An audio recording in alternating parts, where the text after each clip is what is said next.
Ready. जोहार नमस्कार। इस वक्त हम मौजूद हैं डुमरी विधानसभा क्षेत्र के एक निर्दलीय प्रत्याशी के पास और इस प्रत्याशी का नाम है मंसूर आलम। आइए जानने का प्रयास करते हैं क्या कुछ रणनीति बना रहे हैं चुनाव जीतने को लेकर और क्या कुछ माहौल है डुमरी विधानसभा क्षेत्र में। वीडियो आगे देखने से पहले अगर आप हमारे चैनल में नए तो चैनल को सब्सक्राइब कर लीजिएगा और फेसबुक पेज में देख रहे तो फॉलो जरूर कीजिएगा। सबसे पहले जोहार नमस्कार, स्वागत है जी हमारे जी चैनल में। जी झारखंडी जोहार, खतियानी जोहार, बहुत बहुत शुक्रिया आपका, धन्यवाद। तो आप कितना मजबूती पा रहे हैं अपने चुनाव को लेकर? देखिए, तो जनता के ऊपर निर्भर करता है कि किस, हम लोग तो 12 प्रत्याशी हैं, 12 प्रत्याशी में ये तो जनता निर्णय करेगी कि इसको मजबूत बनाना है। लेकिन राजनीतिक तौर पे मैं जनता से अनुरोध करना चाहूंगा कि मुद्दे की राजनीति होनी चाहिए। देश आजाद हुआ आज 77 साल हो गया और 77 साल के दरमियान में ये डुमरी का दुर्भाग्य है कि एक भी जो एक ऐतिहासिक काम वो कभी नहीं हो पाया है। यहाँ पर ना महिला विद्यालय है, यहाँ पे ना बीएड कॉलेज है, ना यहाँ पे नर्सिंग पारा मेडिकल कॉलेज है। तो निश्चित रूप से कहीं ना कहीं आज कमियां हैं, जस की तस स्थिति बनी हुई है। आई लोग बोलता है रोड पुल पुलिया, तो भाई केंद्र सरकार की पंचवर्षीय योजना होती है, ये 15 वित्त आयोग के तहत काम होता है। और आप वोट दें या ना दें, ऐसा थोड़ी कि भारतीय जनता पार्टी की सरकार केंद्र में है और मुस्लिम मोहल्ला में रोड नहीं बन रहा है या उधर से उसको फसल बीमा का योजना का लाभ नहीं मिल रहा है। हम हारे या जीते, मुद्दे की राजनीति होनी चाहिए। जो हमारा टैक्स का पैसा मोदी जी लिए हैं तो वो हमको दे रहे हैं। आज आप देख लीजिए कि मोबाइल आप लोग जो आप ये माइक लिए हैं उसमें भी 18% जीएसटी होगा। आप जिस पेट्रोल डाल करके आए होंगे उसमें भी 50% का जीएसटी जो है टैक्स सरकार ले रही है। तो सरकार विकास के पैसे, जो विकास की योजनाएं संचालित करती है, वो हमारे पैसे से है। किस मुद्दे को लेकर इस फील्ड में कदम रखे हैं? देखिए, हमारा तो स्पष्ट मुद्दा है। मैं तो बार बार बोलता हूँ कि हमारा मुख्य रूप से मुद्दा है शिक्षा के क्षेत्र में काम करना। चूंकि पढ़ेगा इंडिया तभी तो बढ़ेगा इंडिया। आज डुमरी सबसे ज्यादा पलायन का शिकार है। डुमरी हॉट सीट माना गया है पूरे झारखंड विधानसभा में, क्योंकि यहाँ के प्रत्याशी श्रीमती बेबी देवी जो है, यहाँ के विधायक जो रह चुके हैं 20 वर्ष तक, स्वर्गीय टाइगर जगन्नाथ महतो उसकी पत्नी है। क्या कुछ उसको मुकाबला देने के लिए दे पाएंगे आप? नहीं भाई, बेबी देवी हमारी माँ के समान है, उनसे हम क्या मुकाबला करने जाएंगे। लेकिन चूंकि राजनीति है, जनता का विकास का बात होना चाहिए। हमारा माँ बेटा का रिश्ता अपनी जगह है, लेकिन चूंकि व्यक्तिगत रिश्ते निभाने की बात आए तो हमारी माँ समान है, मैं उनका बहुत काफी कदर करता हूँ। लेकिन जनता के मुद्दे की बात करके 2.5 लाख 3.5 लाख जनता का बात होनी चाहिए। 3.5 लाख जनता का जो विकास का काम नहीं हुआ है। विकास से ज्यादा इंपॉर्टेंट स्वास्थ्य और चिकित्सा और रोजगार है। आज आप देखते होंगे हमारे क्षेत्र में महिला लोग, गांव में सिर्फ महिला मिलेगी, बच्चे मिलेंगे, बूढ़े मिलेंगे, एक भी जवान नहीं मिलेंगे। आपके गांव में भी देखिएगा, सब टावर लाइन में खट रहा है, 15,000 का नौकरी कर रहा है और जो है यहाँ पर बाल बच्चा से दूर रह रहा है। तो रोजगार की एक व्यवस्था होनी चाहिए वैकल्पिक तौर पर। सरकार के द्वारा संचालित कई योजनाएं हैं, लेकिन उन योजनाओं को लाभ पहुंचाया नहीं जा रहा है। आज शिक्षा के तौर पे देख लीजिए कि आपके गांव से भी बहन टेम्पो में जो है धक्का खाते हुए पहुंचती है कॉलेज, और कॉलेज का जो माहौल है वो पूरी दुनिया जानती है। तो एक जो है सम्मान और सुरक्षा मिले हमारी बेटियों को, इसके लिए हम महिला विद्यालय का निर्माण करेंगे। जो वोकेशनल ट्रेनिंग है, पारा मेडिकल है कॉलेज है, नर्सिंग है, फार्मेसी कॉलेज, उसका मैं खोलने का काम करूंगा। और निश्चित रूप से मैं तो बोला हूँ कि हारूं या जीतूं ये हमारे लिए बहुत बड़ा इंपॉर्टेंट पार्ट नहीं। इंपॉर्टेंट पार्ट ये है कि जब मैं फिर से, अगर जगन्नाथ महतो पहली बार चुनाव लड़े और हार गए तो हो सकता है अगर मंसूर आलम भी हार जाए, लेकिन मैं इस वचन के साथ 2029 में आऊंगा। मैं खाली हाथ नहीं आऊंगा, बल्कि लोगों के बीच में मैं महिला कॉलेज लेके आऊंगा। ये मैं 4 निश्चय करके राजनीति के क्षेत्र में प्रवेश किया हूँ। डुमरी की जनता से कितना जन समर्थन मिल रहा है आपको? नहीं, बिल्कुल जन समर्थन मिल रहा है। जो बुद्धिजीवी वर्ग है, जिनको लगता है कि शिक्षा में काम होनी चाहिए, जिनको लगता है कि भाई स्वास्थ्य के क्षेत्र में काम होना चाहिए, उनका समर्थन मिल रहा है, बुद्धिजीवी वर्ग में मिल रहा है। बाकी राजनीति का जो ध्रुवीकरण अभी हो रहा है, ये निश्चित रूप से खेद पूर्वक है। अभी हमारा समाज देख लीजिए, हमारा समाज को लोग दरी गैंग बोलता है, जुम्मन गैंग बोलता है। और निश्चित रूप से हमारे समाज के लोगों से कहीं ना कहीं हम इस दुखी को लेकर के कि हमारे परदादा ने भी वोट जो है लोगों को दिया, नेता बनाया शिवा महतो को। हमारे जो है दादा ने भी लालचंद महतो को नेता बनाया, हमारे अब्बा ने जो है जगन्नाथ महतो को नेता बनाया। हम खुद बेबी देवी को जो है नेता बनाने का बना दिए हम लोग, हमारे युवा वर्ग और सारे लोग मिलकर के। लेकिन दुर्भाग्य की बात है कि हमारा समाज नेता बनाने जानता है, लेकिन तकलीफ इस बात है कि नेता अपना बेटा को नहीं बनाता है। लोग दूसरा का बिल्डिंग देख करके हमारा समाज बहुत खुश होता है, लेकिन हमारा समाज कभी इस बात को लेकर के ये नहीं रहा संवेदनशील कि अपना एक छोटा सा ही एल्वेस्टर का रूम हो, एक खपरा का घर हो, लेकिन अपना हो। हमारा समाज के लोगों से अपील करना चाहते हैं कि भाई आज देख लीजिए जयराम महतो को उनके समाज के लोग पैरवी कर रहे हैं। मैं महतो समाज का बड़ा कदर करता हूं, कि अपने समाज के उभरता हुआ बेटा को कदर करते हैं, लेकिन हमारे समाज के लोग कहीं ना कहीं बड़ा तकलीफ होता है। आज हमारा समाज के लोगों से कभी कोई सवाल झारखंड मुक्ति मोर्चा से नहीं करता है कि मुद्दस्सिर और साहिल की हत्या गोली मार करके रांची में मेन रोड में दिन दहाड़े कर दिया गया। उसका क्या दोष था कि वो गुस्ताखे रसूल के खिलाफ में रैली निकाला था, विरोध प्रदर्शन कर रहा था। लोकतांत्रिक देश है, लोकतांत्रिक देश में सबको विरोध करने का अपना अधिकार है। लेकिन उल्टा 15,000 अज्ञात मुसलमानों के ऊपर एफआईआर दर्ज किया गया, गोली चला करके मुदस्सिर और साहिल को मार दिया गया, मर्डर कर दिया गया। और उस मर्डर में ना एसपी को दोषी ठहराया गया, ना जो गोली चलाने वाला सीसीटीवी फुटेज है उस पुलिसकर्मी को तो फांसी की सजा होना चाहिए, लेकिन फांसी की सजा छोड़ दीजिए, उल्टा 15,000 मुसलमानों को केस में घसीटा गया। मैं हेमंत सोरेन की सरकार से बहुत बोलना चाहता हूं कि पत्थलगड़ी का जब मामला था, जब रघुवर सरकार पत्थलगड़ी में आदिवासियों पर केस किया, तो पहले कैबिनेट की बैठक में हेमंत सोरेन ने आदिवासियों के ऊपर केस उठा दिया, ये जो है विधानसभा में पारित किया। तो भाई मुसलमानों के ऊपर भी जो वैसे मुसलमान थे जो अपने प्यारे नबी सल्लल्लाहु अलैहि वसल्लम के खिलाफ जो अभद्र टिप्पणी किया गया था, और उस टिप्पणी के खिलाफ में विरोध मार्च निकाले थे लोग, तो जब आदिवासियों को पत्थलगड़ी में जो आरोपी है उनका केस हट सकता है, तो हमारा साहिल और मुदस्सिर की हत्या में जो ये लोग जबरदस्ती बनाया आरोपी, तो उसके ऊपर भी केस उठना चाहिए। आज हेमंत सोरेन सरकार देख लिया, मुसलमानों का 99% वोट लेता है, लेकिन उर्दू का स्कूल हमारा जुम्मा को बंद कर दिया गया, कई स्कूलों को उर्दू स्कूलों का नामो निशान मिटा दिया गया। वस्तानिया फोकानिया आलिम फाजिल के जो डिग्री इक्विवेलेंट हमारा graduation post graduation inter plus 2 के लेवल का था, वो उसकी जो वैलिडिटी को खत्म कर दिया। तो आज हमारा हेमंत सोरेन की सरकार ने निश्चित रूप से वोट तो मुसलमान का देता है और लिया भी है, लेकिन यही हेमंत सोरेन की सरकार आज मुसलमान उसके पीछे अंधभक्त जो बना हुआ है, यही हेमंत सोरेन सरकार बीजेपी के साथ उप मुख्यमंत्री खुद हेमंत सोरेन रहे और अर्जुन मुंडा सीएम रहे, और यही आप द्रौपदी मुर्मू जो भारतीय जनता पार्टी की राष्ट्रपति है, खुद जो है हेमंत सोरेन ने उनको वोट दिया भारतीय जनता पार्टी को। तो हमारा समाज से अनुरोध है कि भाई आप राजनीतिक तौर पे जागरूक बनिए, आप झोला ठोने वाला काम किसी ने मत करिए।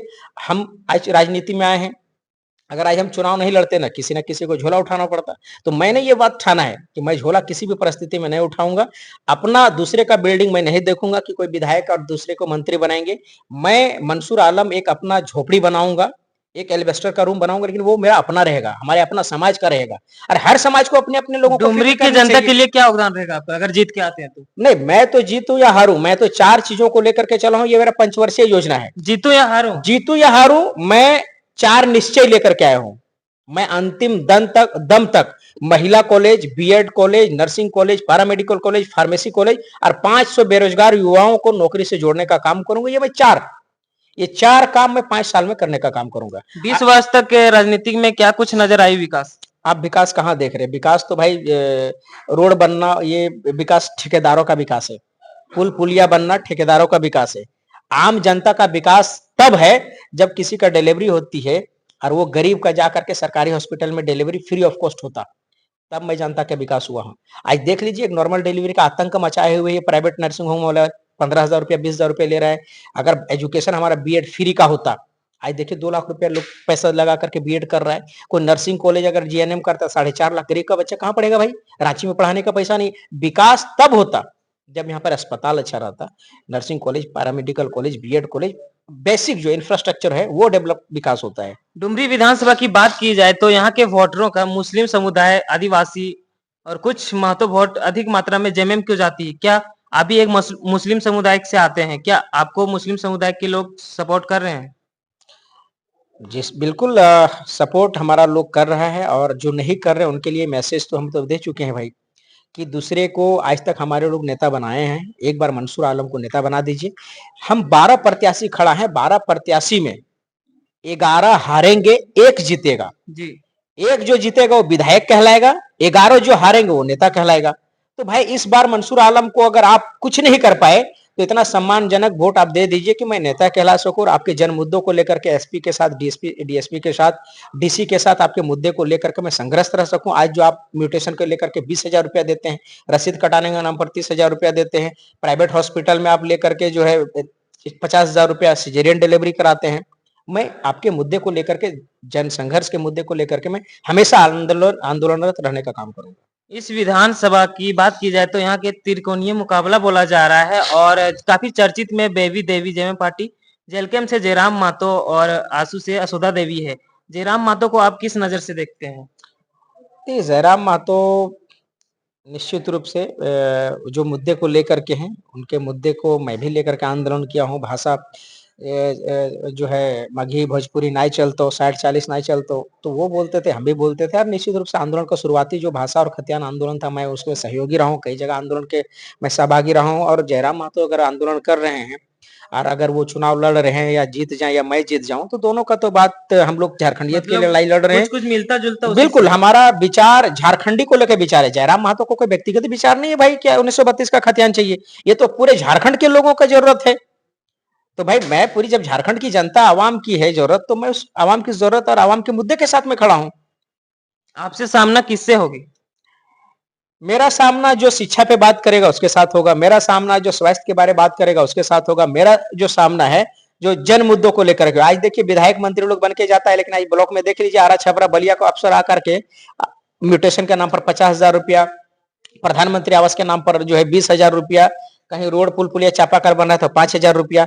तो ये भ्रष्टाचार जो है उसके खिलाफ मैं लड़ूंगा और निश्चित रूप से हमारा मुद्दा है मैं हारूं या जीतूं, लेकिन ब्लॉक में जो अन्याय हो रहा है, थाना में जो अन्याय हो रहा है, कोई विधायक जीत करके भी नहीं मुंह खोलता है। मैं हार करके भी इस मुद्दे के साथ जनता के साथ खड़ा रहने का काम करूंगा। मैं भ्रष्टाचार आई ठेकेदारी देख लीजिए बाहर का लोग आकर के करता है, हमारा स्थानीय लोग बेचारा 15,000 का नौकरी मुंबई में करता है और हमारे बाहर से आकर के लोग आरा छपरा बलिया और कहाँ से आकर के लोग यहाँ पर बड़ा बड़ा ठेकेदारी करता है। तो मैं आपको एक बात बता देना चाहता हूँ कि अब डुमरी में मंसूर आलम हारे या जीते, डुमरी में कोई बाहरी ठेकेदार नहीं चलतो और डुमरी में सिर्फ स्थानीय रोजगार के लिए स्थानीय युवा चलतो।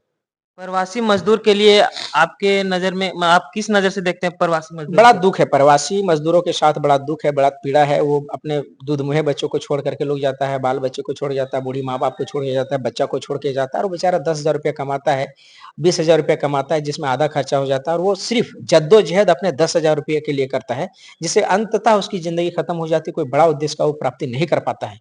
पलायन बहुत बड़ा मुद्दा है यहाँ पे। उसके लिए आपका क्या योगदान रहेगा? मेरा योगदान वही है कि सरकार के द्वारा जो संचालित योजनाएँ हैं, उनको आम जन तक पहुँचाना है। सरकार चाहती है कि रोज़गार मिले, लेकिन लोगों को जागरूकता के अभाव में और अफ़सरशाही के नतीजा के परिणाम स्वरूप लोगों तक योजना नहीं पहुँच पाता है। मैं भी बोलता हूँ कि अगर मैं हारूँ या जीतूँ 500 बेरोज़गार युवाओं को कम से कम रोज़गार से जोड़ने का काम करेंगे। आज देखिएगा स्कूल में कपड़ा सप्लाई होता है, तो भाई वहाँ पर स्थानीय लोग काम करें। अंडा सप्लाई होता है स्कूल में, क सप्लाई होता है, चावल होता है, दाल होता है, कई चीज़ें होती है। आज चापाकल बोरिंग दूसरा लोग करेगा, रोड का ठेकेदार दूसरा लोग करेगा। कोयला में आज देख लीजिए लोग रैक-रैक भर के जा रहा है और हमारा एक साइकिल वाला लेके जाता है, उस पर पुलिस पकड़ लेता है। चुनाव आज जो कि पहली बार लड़ रहे हैं कि पहले भी कुछ चुनाव लड़ चुके हैं?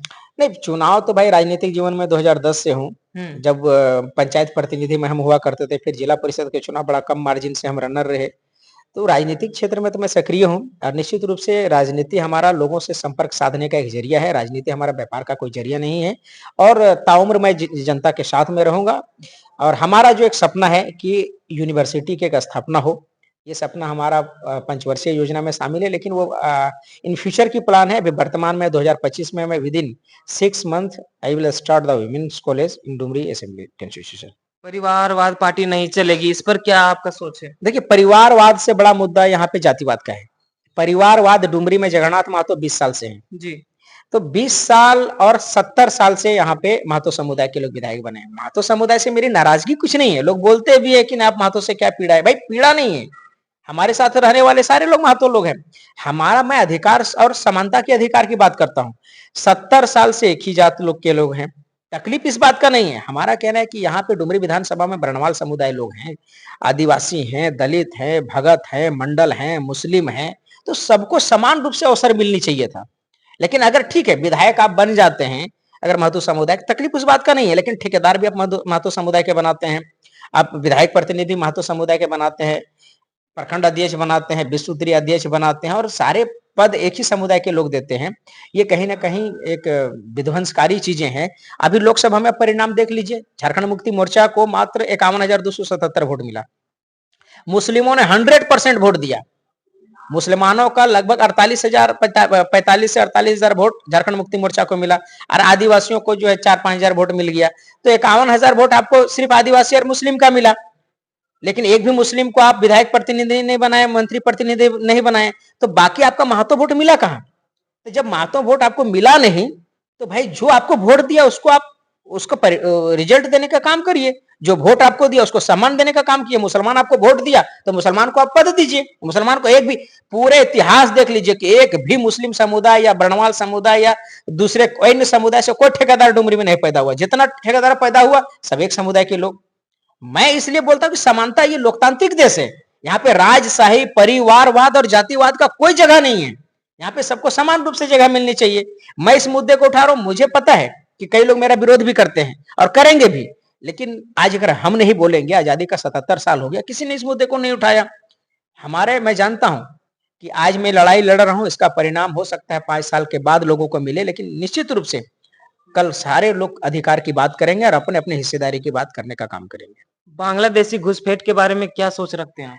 देखिए, बांग्लादेशी घुसपैठ का तो भाई कई बार मैं बोल चुका हूँ कि बांग्लादेश घुसपैठ मुद्दा है ही नहीं। ये भारतीय जनता पार्टी के अपना मुद्दा है। और अगर एक भी बांग्लादेशी कहीं नजर आता है, जी, अगर पूरे क्षेत्र में, आप भी कहीं से रहते होंगे, आप, मैं तो आप ही से क्वेश्चन करता हूँ कि एक भी बांग्लादेशी देखे हैं क्या आपके अगल बगल में? लेकिन आपका अगल बगल में बिहारी और बाहरी जरूर होगा। आपके गांव में स्कूल में टीचर गोरखपुर का होगा। आपके गांव का आंगनबाड़ी में जो टीचर, पारा टीचर तक का अतिक्रमण कर दिया है लोग, बाहर का होगा। आपके थाना में लोग बाहरी लोग होगा, आपका अनुमंडल में बाहरी लोग होगा, आपका ब्लॉक में बाहरी लोग होगा। तो बाहरी लोग झारखंड के जल, जमीन और जंगल के साथ अतिक्रमण करने का काम किया, लूटने का काम किया है। और अगर बांग्लादेशी एक भी है तो मंसूर आलम उसको हटाने का काम करेगा। बांग्लादेशी मेरा कोई गोतिया नहीं है। कल अगर बांग्लादेशी अगर झारखंड में आता है तो हमारे ही बच्चा के साथ, मेरे ही बच्चा के साथ वो नौकरी में अतिक्रमण करेगा, अधिकार में अतिक्रमण करेगा, जल जंगल जमीन पे जो है अतिक्रमण करने का काम करेगा। तो मैं शुरू से खिलाफत हूँ, बांग्लादेशी घुसपैठ हो या कहीं हो। मैं आपको एक चीज बड़ा शॉर्ट में बताते हैं कि आप हमारा गोतिया, अगर मेरा ही गोतिया में 1 इंची हिस्सा कोई, अगर एक जमीन का 1 फीट कोई काट लेता तो भाई लड़ाई हो जाती है। तो जब आदमी अपना गोतिया को जो 1 फीट जमीन नहीं देता तो बांग्लादेशी और ये लोग को दे देगा। एकदम बिल्कुल मैं इसका विरोधी हूँ। लेकिन भारतीय जनता पार्टी ने एक साजिश के तहत बांग्लादेशियों को मुद्दा उठाया, और बांग्लादेशी अगर एक भी पाया जाता है तो इसमें दोषी माननीय गृह मंत्री हैं, अमित शाह जी हैं, कि बांग्लादेशी का घुसपैठ हुआ कैसे। जब देश सुरक्षित हाथों में थे, बांग्लादेशी लोग घुसा कैसे भारत में। आई बांग्लादेशी का सबसे, मैं तो कई बार बोल चुका हूं कि बांग्लादेशी लोगों का सबसे ज्यादा अगर कोई प्रिय है तो वो निशिकांत दुबे जी हैं, और वो अदानी कंपनी है, और वो मोदी जी का रिलायंस इंडस्ट्रीज है, जो अदानी पावर प्लांट गोड्डा में लगाया है। कोयला हमारा, पानी हमारा, जमीन झारखंड का, और बिजली सप्लाई होगा बांग्लादेशी लोगों को। और उसका रॉयल्टी कौन खाएगा? अदानी जी के पास टैक्स जाएगा, अंबानी जी के पास जाएगा, और मोदी जी टैक्स लेते हैं। तो भाई जंगल झारखंडी का, जमीन झारखंडी का, और 50% का शेयर होल्डर, मतलब अगर 100 करोड़ रुपया का बेनिफिट होगा तो फिर मोदी जी को टैक्स जाता है। तो मोदी जी कहीं ना कहीं अप्रत्यक्ष रूप से समर्थन देने का काम कर रहे हैं बांग्लादेशियों को। और बांग्लादेशी लोग को अगर मुद्दा है तो उसको हटाइए ना। 10 साल से तो मोदी जी हैं सरकार में, हटा दे उनको, हमारा समर्थन है। मैं तो अभी झारखंड मुक्ति मोर्चा के लोग भी अभी हमको बोल रहे थे कि भाई सारे मुस्लिम है तो आप भी दे, सारे मुस्लिम 80% 90% मुसलमान लोग जेएमएम को सपोर्ट कर रहा है, तो मैं भी समर्थन करने का काम करूंगा। लेकिन मुद्दे की राजनीति करिए ना, आप लिखित तौर से दीजिए कि अगर मैं अपना आपका कहना है कि जेएमएम जो है कि मुद्दे से भटक रहे हैं। बिल्कुल मुद्दे से भटक रहा है। मैं तो बताता हूं कि मंसूर आलम, इसको आप ब्रेकिंग न्यूज में चलाइए कि मंसूर आलम भी झारखंड मुक्ति मोर्चा का समर्थन करने के लिए तैयार है, बशर्ते शर्त है कि वो मंडल जी को भी विधायक प्रतिनिधि बनाए, जादव जी को भी बनाए, आदिवासी को भी बनाए, मतलब हर जाति समुदाय को सम्मान करे। हाँ, वो लिखित रूप से आश्वासन दे। झारखंड मुक्ति मोर्चा के लोग लिखित रूप से आश्वासन दे कि उर्दू के जो द्वितीय भाषा से हटा दिया गया, उर्दू स्कूल का जो हटा दिया गया, उसको पुनः बहाल करेंगे। साहिल और मुद्दसिर के हत्यारों को हम इंसाफ दिलाने का काम करेंगे। और रांची गोलीकांड में जो 15,000 मुसलमानों पर अज्ञात पर एफआईआर दर्ज किया है, उसको हटाने का काम करे झारखंड मुक्ति मोर्चा। मैं मंसूर आलम आज उसको, अभी इलेक्शन में मेरा 5 दिन टाइम बचा हुआ है, मैं आज समर्थन करने का काम करूंगा। लेकिन झारखंड मुक्ति मोर्चा ऐसा काम नहीं करेगा, क्योंकि मुसलमानों का प्रति उनका कोई रहम दिल नहीं है। अंदर से झारखंड मुक्ति मोर्चा संघ परिवार के साथ उनका बढ़िया संबंध है, और आज भी आरएसएस के विचारधारा के लोग हैं, और झारखंड मुक्ति मोर्चा आरएसएस के विचारधारा के उंगली पर जी चलने का काम करता है। जी, तो देख सकते हैं इस तरह कुछ बात थी मंसूर आलम जी का। आप लोगों से क्या अपील करना चाहते हैं, पूरे डुमरी विधानसभा क्षेत्र के लोगों से? देखिए, सम्मानित सभी मतदाताओं और जो है ग्रामीणों से अनुरोध है हमारा कि मैं हारूं या जीतूं, बड़ा उम्मीद के साथ जनता के बीच में आया हूं और बड़ा रिस्क लेकर के आया हूं। तो मैं आपसे अनुरोध ये करना चाहता हूं कि आप हमें मान-सम्मान इतना हमें हिम्मत और हौसला अफ़ज़ाई करिए कि मैं आपके लिए महिला कॉलेज का निर्माण कर सकूँ, बीएड कॉलेज का निर्माण कर सकूँ, paramedical college, nursing college, pharmacy college का निर्माण कर सकूँ। चूँकि ये सपना जो आज मैं लेके चला हूँ, निश्चित रूप से अभी छोटा लगे, लेकिन ये 1 साल के अंदर मैं लोगों से अपील करता हूँ कि 1 साल के अंदर ये 2025 का सेशन पे मई में मैं किसी भी परिस्थिति में महिला कॉलेज स्टार्ट कर दूँगा। हार गया तो प्राइवेट महिला कॉलेज खोलूँगा, जीत गया तो सरकारी खोलने का काम करूँगा मैं, लेकिन ये काम करके दिखाऊँगा। आपका चुनाव चिन्ह क्या है और मेरा बैलेट पेपर मेरा नंबर क्या मेरा है? टॉर्च छाप है 10 नंबर पे मंसूर अंसारी के नाम से। आप निश्चित रूप से आप लोग से आग्रह है कि आप जब बैलेट पेपर पे हमारा देखें तो सहानुभूति पूर्वक विचार करते हुए और परंपरागत से हटकर परिवारवाद से हट करके और जातिवाद से हट करके मंसूर आलम को एक बार हौसला अफ़ज़ाई करने का काम करेंगे। तमाम लोगों का बहुत-बहुत शुक्रिया। देख सकते हैं मंसूर आलम जी का कुछ इस तरह बात है, काफ़ी एजुकेटेड है और बहुत कम शब्दों में ही बहुत बड़ी-बड़ी बातें कह दी है जो कि दिल को छू जाने वाली है। आप लोगों को क्या लगता है कमेंट सेक्शन में अपना राय ज़रूर दीजिएगा और इस बार डुमरी विधानसभा में कौन से प्रत्याशी आपके नज़र में बेटर है? अपना राय ज़रूर दीजिएगा और वीडियो पसंद आए तो ज़्यादा से ज़्यादा शेयर ज़रूर कीजिएगा। धन्यवाद, जोहार।